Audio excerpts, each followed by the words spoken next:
નમસ્તે વિદ્યાર્થી મિત્રો, મારું નામ છે અજય બલદાણિયા. આજે તમારું ફરી વખત સ્વાગત છે ઓશન કોચિંગ ક્લાસીસની યુટ્યુબ ચેનલ પર. વિદ્યાર્થી મિત્રો, કેમ છો? બધા મજામાં? તમે જે સ્ક્રીન ઉપર જોઈ રહ્યા છો તે પ્રમાણે વિકાસ પરીક્ષા લક્ષી અસાઇનમેન્ટ આદર્શ પ્રશ્નપત્ર સહિત ધોરણ 10 નું મટીરિયલ નવનીત દ્વારા તૈયાર કરવામાં આવેલું છે અને ખાસ પ્રથમ પરીક્ષા માટે અગત્યનું મટીરિયલ છે. આપણે જે મોસ્ટ આઈએમપી ગોતતા હોય ને એ જ મોસ્ટ આઈએમપી મટીરિયલ એટલે કે પરીક્ષા લક્ષી અસાઇનમેન્ટ. ચાલો વિદ્યાર્થી મિત્રો, તો કે આ વિડીયોની અંદર આપણે વિભાગ બી ની અંદર પ્રકરણ નંબર 3 નું સંપૂર્ણ સોલ્યુશન જોવાનું છે. તો અગાઉના ભાગની અંદર આપણે લોકો વિભાગ એ એટલે કે હેતુલક્ષી પ્રશ્નના તમામ ભાગના વિડીયો જે છે એ ઓલરેડી આપણી ચેનલ ઉપર અપલોડ થઈ ચૂક્યા છે. તો હજુ સુધી તમે લોકોએ જોયા ન હોય તો ચોક્કસથી જોઈ નાખજો. ચાલો, અને લિંક મેળવવા માંગતા હોય તો લિંક તમને લોકોને ડિસ્ક્રિપ્શન બોક્સમાં અથવા તો આઈ બટનને ક્લિક કરવાથી મળી જશે. તો વિદ્યાર્થી મિત્રો, સમય વિતાવ્યા વગર શરૂ કરીએ વિભાગ બી નું પ્રકરણ નંબર 3. તો કે અહીં એક ખૂબ સરસ મજાની માહિતી આપેલી છે કે જે વિકાસ પરીક્ષા લક્ષી અસાઇનમેન્ટ ધોરણ 10 નું તમે લોકો ઘર બેઠા મેળવવા માંગતા હોય તો અહીં આપેલા નંબર ઉપર તમે લોકો ઇન્ક્વાયરી અથવા તો સંપર્ક કરી શકો છો. ચાલો આગળ વધીએ વિદ્યાર્થી મિત્રો. તો કે સુરેખ સમીકરણ યુગ્મ x + 2y = 10 અને 2x - 3y = 12 સુસંગત છે કે નહીં? રેડી? એના માટેની ચર્ચા કરવાની છે. વળી તે સમીકરણોને દર્શાવતી રેખાઓનો પ્રકાર પણ દર્શાવવાનો છે. તો એક બાબતે નિશ્ચિત થઈ જાવ વિદ્યાર્થી મિત્રો, એકદમ સરળ દાખલાઓ તમને આપેલા છે. રોકડિયા માર્ક્સના દાખલા છે, ખીચાના બેઠા માર્ક્સ છે, જવા ન દેવાય. કઈ રીતે કામ કરશું?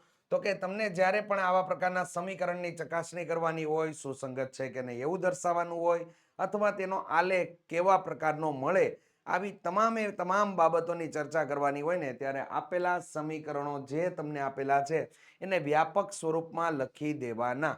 રેડી? ચાલો, તો આપણે અહીંયા કામ કરીશું. વ્યાપક સ્વરૂપની અંદર લખી દઈએ બંને સમીકરણોને. તો અહીં આપણે લખશું x + 2y -10 = 0. આ આપણા માટે સમીકરણ નંબર 1. અને તે જ પ્રકારે બીજું સમીકરણ, તો કે 2x - 3y -12 = 0. સમીકરણ નંબર 2. હવે સુસંગત છે કે સુસંગત નથી તે નક્કી કઈ રીતે થાય? તો કે ગુણોત્તર પરથી નક્કી થાય. તો આપણે ગુણોત્તર લેવા માટે આપેલા સમીકરણો માટે આપણે આવી રીતે લખવું પડે કે આપેલ સમીકરણ 1 ને a1x + b1y + c1 = 0 અને સમીકરણ 2 ને a2x + b2y + c2 = 0 સાથે સરખાવતા.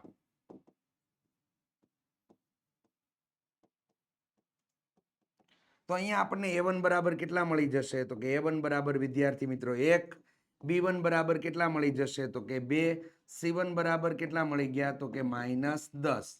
રેડી? એ જ પ્રકારે a2 બરાબર આપણને કેટલા મળી ગયા? 2, b2 બરાબર આપણને કેટલા મળી ગયા? -3 અને c2 બરાબર આપણને કેટલા મળી જાય? -12. હવે વિદ્યાર્થી મિત્રો, આપણી રીતે જ્યારે આપણે સહગુણકો મેળવી લઈએ a1, b1, c1 અને એ જ પ્રમાણે a2, b2 અને c2, તો સુસંગત છે કે સુસંગત નથી તે નક્કી કરવા માટે ફરજિયાત આપણે લોકોએ શું લેવો પડે? ગુણોત્તર. તો હવે ગુણોત્તરની ક્રિયામાં આગળ વધીએ તો કે અહીંયા a1 ના છેદમાં a2 લેશું તો આપણે 1 ના છેદમાં આપણને કેટલા મળશે? 2. તે જ પ્રકારે b1 ના છેદમાં b2 લઈએ તો આપણને કેટલા મળી ગયા? 2 ના છેદમાં -3, એટલે કે માઇનસ નિશાનીને ઉપર આપી દઈએ તો -2 ના છેદમાં કેટલા મળી ગયા? 3. હવે c1 ના છેદમાં c2 આપણે લઈએ તો અહીંયા કેટલા મળી ગયા? -10 ના છેદમાં -12. તો બંને વિભાજ્ય સંખ્યાઓ છે તો 5 દુ કેટલા થઈ ગયા? 10 અને અહીંયા કેટલા થઈ ગયા? 6 દુ 12. તો કે 2 2 ઉડી ગયા તો અહીંયા જવાબ કેટલો મળી ગયો? 5 ના છેદમાં 6. આ માઇનસ પણ નીકળી ગયા. હવે વિદ્યાર્થી મિત્રો, અહીંયા કઈ શરતનું પાલન કર્યું તે ખ્યાલ કઈ રીતે આવે? તો કે એના માટે આપણે લોકો લખી દેશું કે a1 ના છેદમાં a2, થોડી જગ્યા મૂકીને b1 ના છેદમાં b2 અને થોડી જગ્યા મૂકીને c1 ના છેદમાં c2 શરતનું પાલન થાય છે. નું પાલન થાય છે. ચાલો હવે શરતને ડિસાઈડ કરીએ. તો કે વિદ્યાર્થી મિત્રો, અહીંયા તમે જોઈ શકો કે a1 ના છેદમાં a2 અને b1 ના છેદમાં b2 નો ગુણોત્તર સમાન છે. તો તમે કહેશો કે સર સમાન નથી, તો અહીંયા શું આવશે તો કે અહીંયા આવશે ડઝ નોટ. એ જ પ્રકારે B1 ના છેદમાં B2 અને C1 ના છેદમાં C2 નો ગુણોત્તર સમાન છે તો કે નથી. -2 ના છેદમાં 3 છે અને અહીંયા 5 ના છેદમાં 6 છે તો સમાન છે નહીં. તો અહીંયા પણ શું આવશે ડઝ નોટ આવશે. તો A1 ના છેદમાં A2 does not equal two B1 ના છેદમાં B2 does not equal two C1 ના છેદમાં C2 શરતનું પાલન થાય છે. આથી આપેલ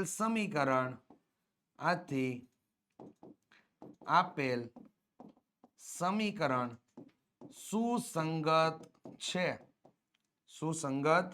છે તેમજ રેખાઓનો પ્રકાર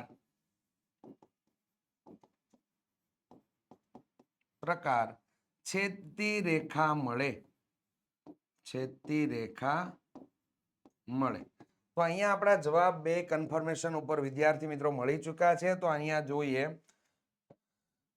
આપણને જવાબની અંદર આ માગેલું હતું કે રેખાનો પ્રકાર જણાવો અને સુસંગત છે કે નહીં તે તમારે જણાવવાનું હતું. તો અહીંયા બે બાબત આપણી લોકોની ક્લિયર કટ કમ્પ્લીટ થઈ ચૂકેલી છે. ચાલો આગળ વધીએ વિદ્યાર્થી મિત્રો. તો કે નીચેના સુરેખ સમીકરણ યુગ્મ સુસંગત છે કે સુસંગત નથી તે ગુણોત્તર A1 ના છેદમાં A2 અલ્પવિરામ B1 ના છેદમાં B2 અને C1 ના છેદમાં C2 પરથી નક્કી કરો. અને તમને લોકોને અહીંયા આપેલા સમીકરણો છે એ આ પ્રકારના છે. 3x + 2y બરાબર 5 અને 2x - 3y બરાબર કેટલા 7. હવે તમારા લોકોએ આપેલા જે સમીકરણો છે એને વ્યાપક સ્વરૂપે લખી દેવાના. આ વસ્તુ ધ્યાનમાં લેજો. ચાલો તો આપેલા સમીકરણોને વ્યાપક સ્વરૂપે લખીએ તો કંઈક આવા રીતે લખી શકાય. 3x + 2y -5 બરાબર 0 સમીકરણ નંબર 1. એ જ પ્રકારે 2x - 3y -7 બરાબર 0 એટલે સમીકરણ નંબર 2. આપેલ સમીકરણ 1 ને A1x + B1y + C1 = 0 અને સમીકરણ 2 ને A2x + B2y + C2 બરાબર 0 સાથે સરખાવતા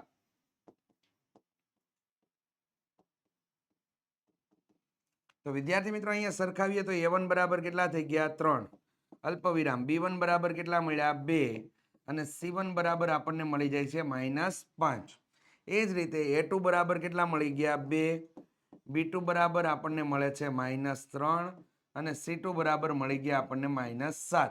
હવે ગુણોત્તર દ્વારા જ નક્કી થાય એટલે આપણે ગુણોત્તર લેવો પડશે. તો કે A1 ના છેદમાં A2 નો ગુણોત્તર લીધો તો અહીંયા મળ્યા આપણને 3 ના છેદમાં 2. એ જ પ્રકારે B1 ના છેદમાં B2 નો ગુણોત્તર લીધો તો આપણને અહીંયા મળી ગયા 2 ના છેદમાં -3. એટલે આપણે એનું ફાઇનલ સ્વરૂપ લખીએ તો -2 ના છેદમાં 3 લખી શકાય. તો ચાલો હવે આવશે C1 ના છેદમાં C2 તો કે અહીંયા -5 ના છેદમાં કેટલા થઈ ગયા -7. તો માઇનસ માઇનસ દૂર થશે તો 5 ના છેદમાં કેટલા મળી ગયા 7. હવે વિદ્યાર્થી મિત્રો આમ અહીં A1 ના છેદમાં A2 પછી થોડી જગ્યા મૂકી દેવાની B1 ના છેદમાં B2 થોડી જગ્યા મૂકીને C1 ના છેદમાં C2 શરતનું પાલન થાય છે. ચાલો હવે એના માટે નક્કી કરીએ શરત. તો કે અહીંયા જો A1 ના છેદમાં A2 નો ગુણોત્તર કેટલો છે 3 ના છેદમાં 2 અને B1 ના છેદમાં B2 નો ગુણોત્તર કેટલો છે તો કે -2 ના છેદમાં 3. આ બંને સમાન છે તો તમે કહેશો નહીં સમાન નથી. તો સમાન ન હોય તો અહીંયા ગુણોત્તરની વચ્ચે ડઝ નોટ ઇક્વલ ટુ આવશે. એ જ પ્રકારે B1 ના છેદમાં B2 નો ગુણોત્તર અને C1 ના છેદમાં C2 નો ગુણોત્તર સમાન છે તો કે નહીં. તો ડઝ નોટ ઇક્વલ ટુ આવશે. તો થઈ ગયું ડઝ નોટ થઈ ગયું બંનેમાં. તો આ શરતનું પાલન થયું છે. તો આ શરતનું પાલન થતું હોય તો આનો ઉકેલ કેવો મળે તો કે અનન્ય મળે. રેડી. તે જ પ્રકારે સમીકરણ કેવા બને તો કે સુસંગત છે. તો અહીંયા આપણે એ જ પૂછેલું છે સમીકરણ સુસંગત છે કે નહીં. તો પાલન થાય છે. આથી આપેલ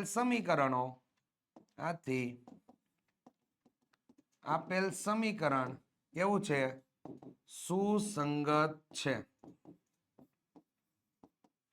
રેડી. આથી આપેલ સમીકરણ કેવા છે સુસંગત છે. આના માટે શરતનું કોષ્ટક તૈયાર કરવું ખાસ અગત્યનું છે. ચાલો આગળ વધીએ વિદ્યાર્થી મિત્રો.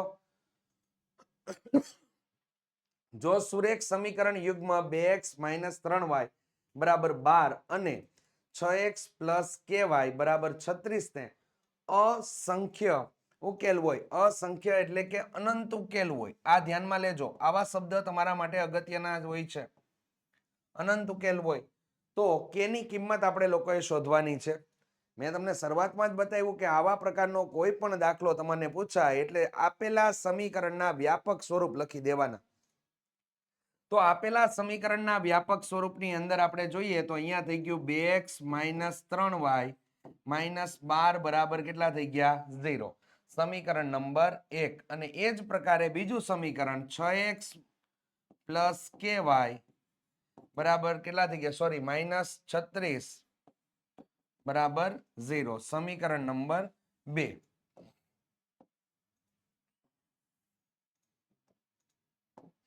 ચાલો હવે શું કરશો તો કે આની અંદર આપેલ સમીકરણ 1 ને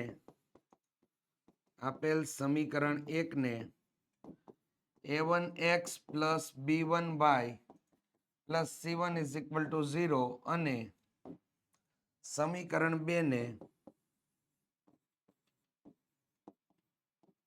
a2x + b2y + c2 બરાબર 0 સાથે સરખાવતા. રેડી? સરખાવીએ તો a1 બરાબર કેટલા મળી જશે તો કે a1 બરાબર મળી ગયા 2, b1 બરાબર તો કે -3 અને c1 બરાબર -12. એ જ રીતે આપણને a2 બરાબર મળી ગયા 6, b2 બરાબર મળી ગયા k અને c2 બરાબર કેટલા મળી ગયા? -36. કમ્પ્લીટ થઈ ગયા. હવે વિદ્યાર્થી મિત્રો અહીંયા આપણે લોકોએ ગુણોત્તર શોધવો પડશે. તો કે ગુણોત્તર માટે ગુણોત્તર એપ્લાય કરતા પહેલા આપણને અહીંયા એમ કીધું છે કે અસંખ્ય ઉકેલ મળે. તો કે અહીં રકમ પરથી ઉકેલ અસંખ્ય એટલે કૌંસમાં લખી દઈએ છે કે અનંત ઉકેલ મળે, અનંત મળે. આથી a1 ના છેદમાં a2 બરાબર b1 ના છેદમાં b2 બરાબર c1 ના છેદમાં c2 શરતનું પાલન થાય. શરતનું પાલન થાય તો બસ આ શરતની અંદર કિંમત આપણે એડ કરી દેવાની છે. તો આ શરતની અંદર આપણે કિંમત મૂકીએ તો a1 ના છેદમાં a2 એટલે કેટલા થઈ ગયા? 2 ના છેદમાં 6 અને b1 ના છેદમાં b2 એટલે કેટલા થઈ ગયા આપણા માટે? -3 ના છેદમાં k. જોઈ શકો છો a1 ના છેદમાં a2 એટલે 2 ના છેદમાં કેટલા થઈ ગયા? 6 અને b1 ના છેદમાં b2 એટલે -3 ના છેદમાં કેટલા થઈ ગયા? તો કે k થઈ ગયું. ચાલો હવે કિંમત પ્રમાણે કે ને આપણે કરતા બનાવીએ તો k બરાબર અહીંયા થઈ જશે -3 × 6 છેદમાં કેટલા થઈ ગયા? 2. અહીંયા ભાગ ઉડી શકે એમ છે તો કે અહીંયા ભાગ ઉડાડીએ તો અહીંયા 3 દુ 6 એટલે 3 થઈ ગયા. 3 તેરી 9 એટલે કેટલા મળી ગયા? -9. તો k બરાબર વિદ્યાર્થી મિત્રો તમને લોકોને કેટલા મળે છે? -9 મળે છે. ચાલો આગળ ચોથા નંબરના દાખલામાં વિદ્યાર્થી મિત્રો નીચેના સુરેખ સમીકરણ યુગ્મથી બનતી રેખાઓ એક બિંદુમાં છેદે છે કે સમાંતર છે અથવા સંપાતી છે તેમ a1 ના છેદમાં a2 અલ્પવિરામ b1 ના છેદમાં b2 અને c1 ના છેદમાં c2 ના ગુણોત્તરની તુલના કરીને નક્કી કરો. તો અહીંયા તમને જે આપેલું છે એ વ્યાપક સ્વરૂપ જ આપેલું છે. તો ડાયરેક્ટ સમીકરણ આપણે નંબર 1 અને 2 આપી દેશું તો 5x - 4y + 8 બરાબર કેટલા થઈ ગયા? 0. સમીકરણ નંબર 1. અને બીજું સમીકરણ 7x + 6y - 9 બરાબર 0. સમીકરણ નંબર 2. તો કે આપેલ સમીકરણ 1 ને a1x + b1y + c1 બરાબર 0 અને સમીકરણ 2 ને a2x + b2y + c2 બરાબર 0 સાથે સરખાવતા. ચાલો તો a1 બરાબર કેટલા મળી ગયા? 5. b1 બરાબર તો કે -4, c1 બરાબર તો કે +8, a2 બરાબર આપણને મળી ગયા 7, b2 બરાબર આપણને મળી ગયા 6 અને c2 બરાબર આપણને મળી ગયા -9. ચાલો કિંમત મળી ગઈ. હવે આપણે ગુણોત્તરની મદદથી તુલના કરવાની છે, એટલે આપણે a1 ના છેદમાં a2 લીધું તો આપણને મળી ગયા 5 ના છેદમાં કેટલા મળ્યા 7 અલ્પવિરામ b1 ના છેદમાં b2 લઈએ તો આપણને ગુણોત્તર મળી ગયો -4 ના છેદમાં 6 એટલે અહીંયા થઈ ગયું -2 ગુણ્યા 2 છેદમાં 3 ગુણ્યા 2 બે ઉડી ગયા એટલે -2 ના છેદમાં 3. એ જ રીતે c1 ના છેદમાં c2 નો ગુણોત્તર આપણને મળી જાય છે 8 ના છેદમાં -9 એટલે જવાબ મળે -8 ના છેદમાં 9. હવે અહીંયા ગુણોત્તર તમે a1 ના છેદમાં a2 નો જોવો અને b1 ના છેદમાં b2 નો જોવો સમાન મળતો નથી. તો આથી આપણે આવું કંઈક લખી શકીએ કે આથી a1 ના છેદમાં a2 does not equal to b1 ના છેદમાં b2. તે જ પ્રમાણે b1 ના છેદમાં b2 નો અને c1 ના છેદમાં c2 નો ગુણોત્તર સમાન નથી, તો does not equal to c1 ના છેદમાં c2 શરતનું પાલન થાય છે. શરતનું પાલન થાય છે. આથી રેખાઓ એક બિંદુમાં છેદે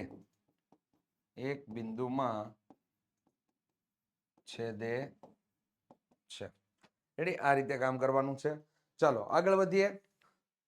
5મા નંબરના દાખલા તરફ. જો સુરેખ સમીકરણ યુગ્મ x - 4y = 10 અને 3x + ky = 20 ને અનન્ય ઉકેલ હોય તો k ની કિંમત કઈ શરતનું પાલન કરે છે? તો વિદ્યાર્થી મિત્રો, આપેલા સમીકરણોને વ્યાપક સ્વરૂપે લખી દો તો x - 4y - 10 = 0 સમીકરણ નંબર 1. એ જ પ્રકારે 3x + ky -20 = 0 સમીકરણ નંબર 2. આપેલ સમીકરણ 1 ને a1x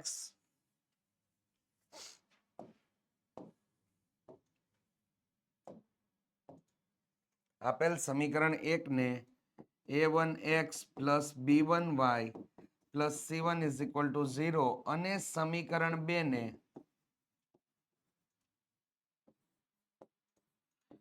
a2x + b2y + c2 = 0 સાથે સરખાવતા. તો વિદ્યાર્થી મિત્રો, a1 બરાબર અહીંયા 1, b1 બરાબર -4, c1 બરાબર -10. એ જ રીતે a2 બરાબર આપણને લોકોને 3, b2 બરાબર k અને c2 બરાબર -20 આપણને મળી ગયું. ચાલો રેડી? હવે શું કરવાનું? તો કે આપણને લોકોને અનન્ય ઉકેલ આપેલો છે, તો કે અહીં સમીકરણનો ઉકેલ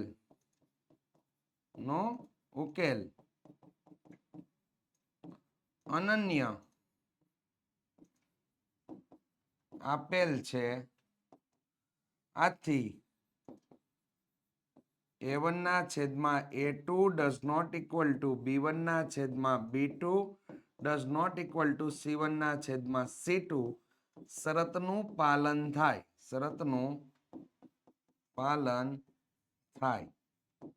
તો હવે આપણે વિદ્યાર્થી મિત્રો આની અંદર કિંમત એડ કરવાની. તો કિંમત એડ કરીએ તો a1 ને છેદમાં a2 નો ગુણોત્તર કેટલો થઈ જશે? 1/3.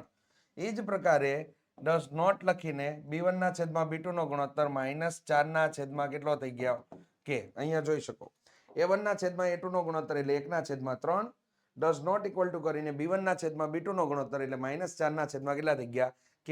તો વિદ્યાર્થી મિત્રો, આમાં આપણે k ને કરતા બનાવીએ તો k does not equal to આપણને 4 તેરીને 12 એટલે -12 મળી જાય છે. તો અહીં જે k ની કિંમત માટે એટલે કે k does not equal to -12 માટે જ આપેલા સમીકરણનો ઉકેલ છે એ કેવો મળે છે? અનન્ય મળે છે. તો આ બાબતનું ખાસ કરીને ધ્યાનમાં લેજો. ચાલો વિદ્યાર્થી મિત્રો, તમને લોકોને અહીં પ્રકરણ નંબર 3 ના વિભાગ બી ના દાખલાનું સંપૂર્ણ સોલ્યુશન અહીં પૂર્ણ થાય છે. વિદ્યાર્થી મિત્રો, વિડીયો જો તમને પસંદ આવ્યો હોય તો ચોક્કસથી વિડીયોને લાઈક કરી દો. તમારા મિત્ર સાથે વિડીયોને ચોક્કસથી શેર કરજો. મળીશું હવે આગળના ભાગની અંદર. ત્યાં સુધી જય હિન્દ, જય ભારત.